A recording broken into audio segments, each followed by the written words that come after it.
Hello everyone, and thank you for joining us today on Our Ventura TV. I'm your host, Sandra Siepak. Today our guest is Mr. Rick Raives. He is the Public Works Director for the City of Ventura. Thank you so much for joining us today on the show, Rick. Sure. We have so much to talk about, so let's get started. There's many different entities, many key elements that your department covers. Certainly one of the projects that I know that you're responsible for is maintaining the pier, which is a big tourist attraction. It's also very popular with residents and businesses here. So let's get right into it. We're going to talk a little bit about how you maintain the pier and keep it up for everybody. Sure. The pier was built in 1872 initially, and it was built mainly to provide a place for goods to be dropped off to Ventura. At the time there was a river on one side and a river on the other side, and the only way to get to the city of Ventura was through the pier. And so a lot of goods came through the pier itself. And it's obviously, being that old, it's been a challenge for us to maintain. It's also had a lot of damage many times over the years, and since I've been with the city, I've been involved in 3 or 4 times where we've really had to revisit it because it did get significant damage from waves. It's been had other damage in the past from ships running into it or even starting on fire, but that was years ago. What we've had to deal with in the last several years has been high waves and high surf. This past year we did get hit with some high waves, which ended up causing about $1.5 million worth of damage, and the pier had to be closed for about 3 months while we worked at getting it back together and making sure that it was going to be safe for folks to use after we opened it back up.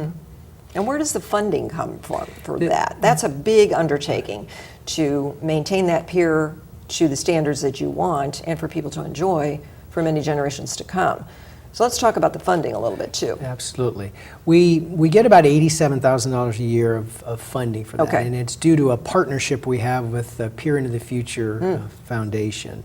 They've been a partner with the city since the late 80s when we rebuilt the pier and took it over from the state.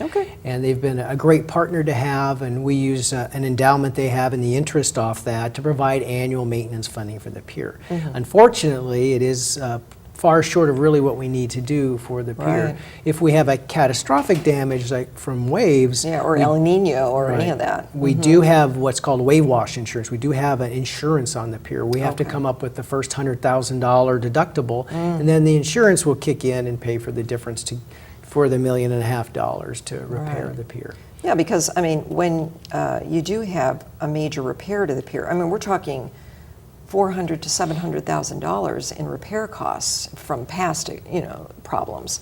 So this is something that you're going to have a shortcoming in a budget for that. Absolutely, and it causes us some concern. Some of the things that are happening now, for example, is there's a steel support structure out towards the outer end of the pier that was put in probably in 1995, and that the steel members that are supporting the pier are starting to rust a bit now, and in that marine environment, it's something that we really need to come up with, and we probably have about $1 million price tag on that to abate all that rust that's occurring underneath. We don't have the funding yet lined up for something like that. So Pier Into the Future also involves some volunteers and people that come together to work on that. Let's talk a little bit about that project.